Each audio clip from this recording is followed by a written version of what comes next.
प्रिय विद्यार्थियों, मैं डॉक्टर के बंसल बीएससी पार्ट 1 में पेपर तृतीय में हम पढ़ रहे थे उत्प्रेरण। उसमें अगला हेडिंग आता है उत्प्रेरित अभिक्रियाओं की क्रियाविधि, मैकेनिज्म ऑफ कैटलाइज्ड रिएक्शंस।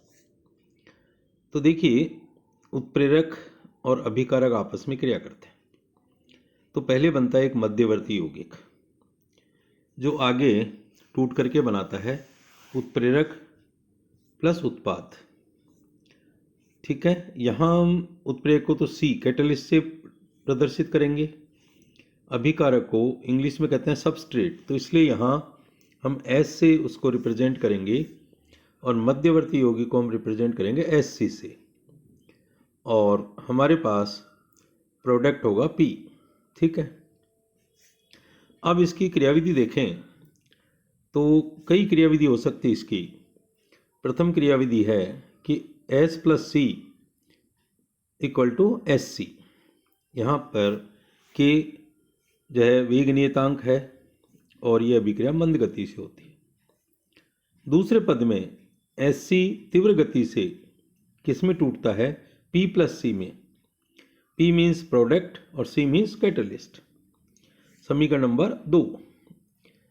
अगर हम इसी की दूसरी क्रियाविधि के बारे में विचार करें तो S plus C equal to S C, और ये अभिक्रिया तीव्र गति से होगी और यह एक उत्क्रमणीय अभिक्रिया है जिसके वेग नियतांक का अग्र अभिक्रिया के लिए है K डैश।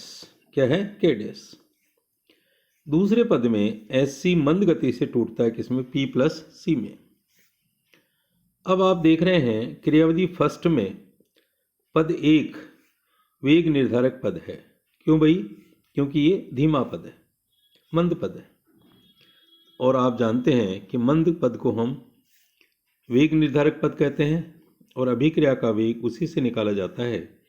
इसलिए वेग समीकरण होगा minus D S upon D T equal to plus D S C upon D T equal to K S की कंसंट्रेशन इंटू सी की कंसंट्रेशन, सांद्रता।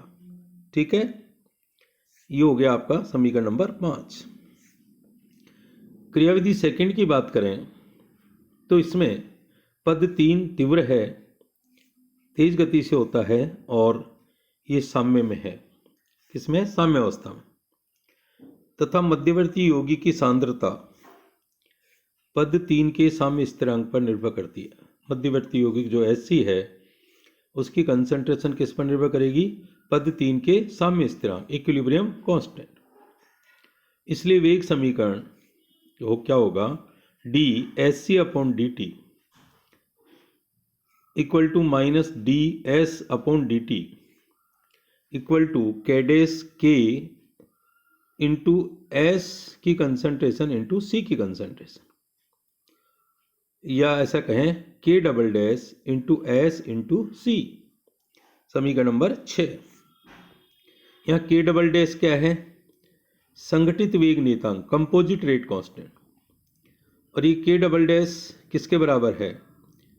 के इंटू के डैश के बराबर। क्लियर? समीकरण 5 और 6 के अनुसार देखें तो दोनों ही क्रियाविधियों में उत्प्रेरक की कोटि 1 है। दो प्रकार की हमने क्रियाविधियों की बात कर रहे हैं, दोनों में उत्प्रेरक के संदर्भ में अभिक्रिया की कोटि कितनी है? 1। लेकिन एक बात में अंतर है। क्या? के और के डबल डैश डिफरेंट है, भिन्न है। के तथा के डबल डैश डिफरेंट है। तीसरी बात करें, यदि मध्यवर्ती यौगिक की सांद्रता स्थिर अवस्था में हो, मध्यवर्ती यौगिक की सांद्रता किस अवस्था में हो? स्थिर अवस्था में। उस स्थिति में क्रियाविधि क्या होगी? S plus C equal to S C. अग्र अभिक्रिया का वेग नियतांक K1 और पश्च का K2। समीकरण number 7। SC equal to K3, ये मंद गति से अभिक्रिया होगी और बनेगा P प्लस सी, प्रोडक्ट प्लस कैटलिस्ट। अब ये वेग निर्धारक पद होगा। क्या होगा बच्चों? वेग निर्धारक पद। तो अभिक्रिया का वेग होगा equal to K3 into S C की कंसंट्रेशन। अब हम मध्यवर्ती यौगिक की सांद्रता ज्ञात करना चाहते हैं। किसकी सांद्रता ज्ञात करना चाहते हैं? मध्यवर्ती यौगिक की। उसके लिए हम नियम लगाएंगे स्थिर अवस्था का नियम। किसका नियम लगाएंगे? स्थिर अवस्था का नियम, steady state law. Steady state law, क्योंकि हम ऊपर बात कर रहे हैं कि मध्यवर्ती यौगिक की सांद्रता स्थिर अवस्था में हो, तभी ये मैकेनिज्म की बात कर रहे हैं। तो स्टेडी स्टेट लॉ के अनुसार DSC upon DT equal to K1 S की कंसंट्रेशन इंटू C की कंसंट्रेशन माइनस K2 SC की कंसंट्रेशन माइनस K3 SC की कंसंट्रेशन इक्वल टू 0। समीकरण नंबर 10। यहाँ पर देखिए समीकरण नंबर 7 और 8, इसमें अग्र अभिक्रिया का वेग ले लिया हमने, पश्च का ले लिया और मंद पद का भी ले लिया। ओके, इसको हम ऐसे भी लिख सकते हैं K1 into SC S into C, S की कंसंट्रेशन इंटू सी की concentration equal to K2 plus K3 into SC की कंसंट्रेशन। कॉमन ले लिया हमने K2 प्लस K3। या SC की कंसंट्रेशन हम निकालना चाहते हैं तो SC बराबर हो गया बच्चों K1 इंटू एस की कंसंट्रेशन इंटू सी की concentration divided by K2 plus K3। समीकरण नंबर 11। इस मान को समीकरण 9 में रख दीजिए। किसमें रख दीजिए? 9 में। तो क्या होगा? वेग बराबर K1 into K3 into S की कंसंट्रेशन इंटू सी की concentration divided by K2 plus K3। ठीक है, इसका मान रख दिया हमने SC का, समीकरण नंबर 9 में। अब देखिए इस समीकरण के अनुसार दो संभावनाएं हो सकती है। पहली संभावना क्या होगी? K2 is very very less than K3, means K2 का मान K3 से बहुत ही कम है। तो अभिक्रिया का वेग क्या रह जाएगा? अभिक्रिया का वेग equal to K1 into S की कंसंट्रेशन इंटू सी की कंसंट्रेशन। इसके विपरीत बात करें कि K2 is very very more than K3, means K2 का मान K3 की तुलना में बहुत ज़्यादा है। इस स्थिति में अभिक्रिया का वेग होगा K1 into K3 divided by K2 into S की कंसंट्रेशन इंटू सी की कंसंट्रेशन। ठीक है भाई। अब यहाँ पर आ जाएगा हमारे पास इक्वल टू, हम लिख सकते हैं K into K3 into S की कंसंट्रेशन इंटू सी की कंसंट्रेशन। यहाँ पर आप देख रहे हैं जो K हमने लिया है वो किसके बराबर है? K1 upon K2। किसके बराबर बच्चों? K1 अपॉन K2, जो कि अभिक्रिया 7 का साम्य स्थिरांक है। आप ऊपर देख रहे हैं अभिक्रिया 7, उसका साम्य स्थिरांक है ये।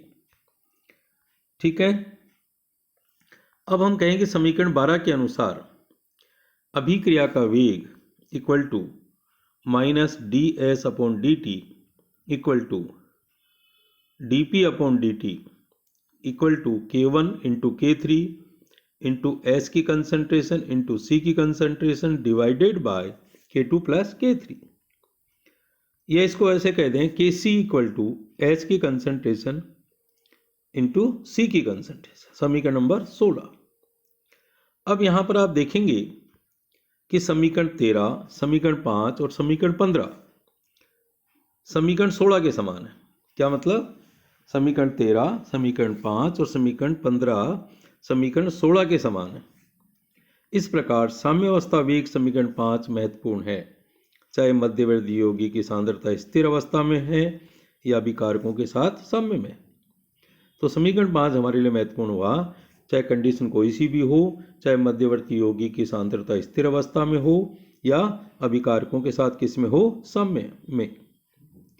अतः अभिक्रिया की गति उत्प्रेरक की सांद्रता पर निर्भर करती है। उत्प्रेरक की सांद्रता पर निर्भर करती है। यह हमने पहले भी समांगी अभिक्रिया के लिए बात की थी। अतः उत्प्रेरक की दी गई सांद्रता पर क्या होगा? जो सांद्रता दी गई उत्प्रेरक की, वेग बराबर minus DS upon DT equal to DP upon DT equal to K dash into S की कंसंट्रेशन ओनली। कि सी की सांद्रता तो निश्चित है। यह ऐसा कह दें के डेस बराबर के सी इंटू सी, के सी इंटू सी। क्लियर।